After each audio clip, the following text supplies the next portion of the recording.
we're going to have two main speeches and then open mic. So the first speech will be by Deepa. And let me just say, we have relived the experience of Julian Assange of the 11th of April 2019, being violently dragged outside the Ecuadorian embassy where he had political asylum. So they broke international law by revoking the political asylum and handing Julian Assange to his persecutors, which was the UK government acting on behalf of the United States Department of Justice. We demand justice for Julian Assange, and the persecutors must go to jail because they are committing a crime against the greatest journalist of our time. Julian Assange arrested, was taken to police station where he was charged and brought here to Westminster Magistrates Court in front of Judge Snow. The whole process lasted 15 minutes, upon which Julian Assange only confirmed his name. In reply, the judge called him, you won't believe it, a narcissist. A narcissist. So judicial bias was from the very, very beginning. Very, very beginning. I'm going to ask everyone to support the speakers today by giving the speakers their full attention. And at the end of every speech, we're going to be chanting, "Free Julian Assange," 3 times. "Free Julian Assange now," 3 times.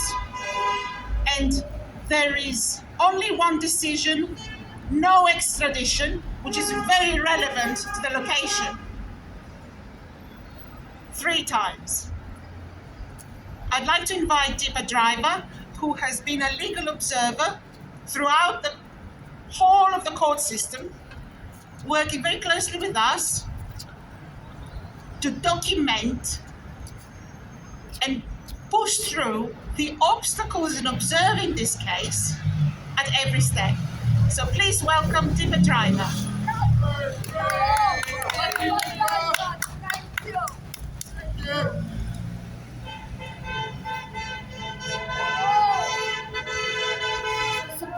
Isn't it wonderful to see the amount of support from people on the street who understand that the reason we are here is not just because we care about Julian.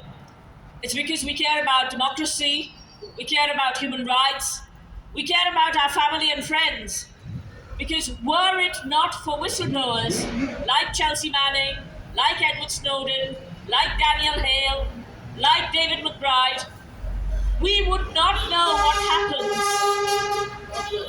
behind closed doors, in the corridors of power, where the decisions about whether, for example, your child who is in a care home or your elderly relative who is in hospital, or your friends who are living in the Middle East, or you have family somewhere else in the world, say in Africa, where there is toxic waste dumping, you wouldn't know about the crimes that the big corporations or the big states commit were it not for the courage of these whistleblowers.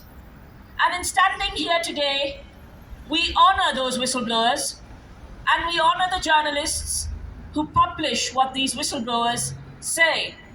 And they don't just publish it like WikiLeaks did, because we get a lot of people saying, "Oh, Julian Assange is a whistleblower." No, he's not.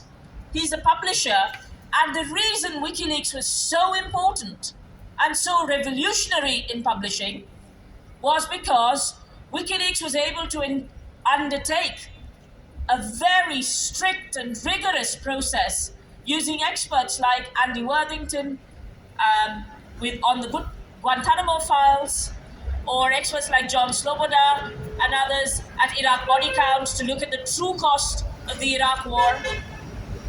And it is because of these leaks and this information that we understood that Britain and America didn't go to Afghanistan to free the women of Afghanistan, which was what we were told. We didn't go to Iraq to free the people of Iraq from Saddam Hussein and his weapons of mass destruction. We didn't put people in Guantanamo Bay prison without trial or charge because they were the worst of the worst.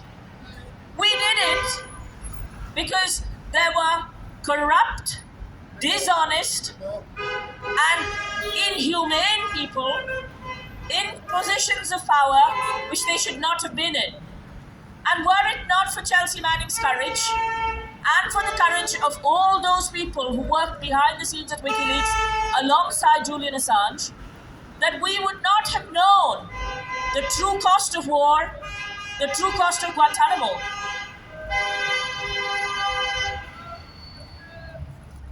And that is why you can hear these horns blaring behind me, because there are activists on the ground who are encouraging people to understand what's really going on, because what Julian did was allow transparency. But since 2010, we've had Libya, we've had Syria, we've had so many, Yemen for example, so many unnecessary and illegal wars. And the reason we've had them is because the ordinary public does not understand what's really going on, even when the leaks are in front of them. Because we don't know where to look and we don't know whom to trust. And it is to prevent us from having people we can trust, who give us the real information, that Julian is being silenced. There is an element of revenge. There is an element of punishment by process, for which this court has an important role, as does the Old Bailey. Because it is in this court that Julian went through what was a completely rigged process. A process where there was no justice, no fairness, where people were queuing. I only got into the court at the Old Bailey, and in fact here, because of those people in this audience, some of them, and who are hopefully watching online. And I'm grateful to you that the only reason I was able to monitor the hearings, when they allowed only 2 people into a court which could hold 96 members of the public, was because the members of the public provided me a seat and provided me a space to be able to come and report the minimum safeguards, the right to a fair trial, the right not to be frisked 5 times, handcuffed, moved from cell to cell, have your privilege papers taken off you on the first night of the trial, the right to consult with your lawyer without having those conversations spied upon. All those kinds of rights were denied. And those are the big violations. But there was the day-to-day humiliation that we all saw, whether we were at Belmarsh or here, where Julian's elderly father was forced to climb 4 flights of stairs, not encouraged to use the lift, because I remember asking to use the lift because I had an injury. And I was told, oh yeah, you can go to the other door for the lift, but you lose your place in the queue. I was told you can take in pen and paper, but you're not allowed to write. And this is to a legal observer who represents the Haldane Society of Socialist Lawyers, the United European Left, and the European Lawyers for Democracy and World Human Rights.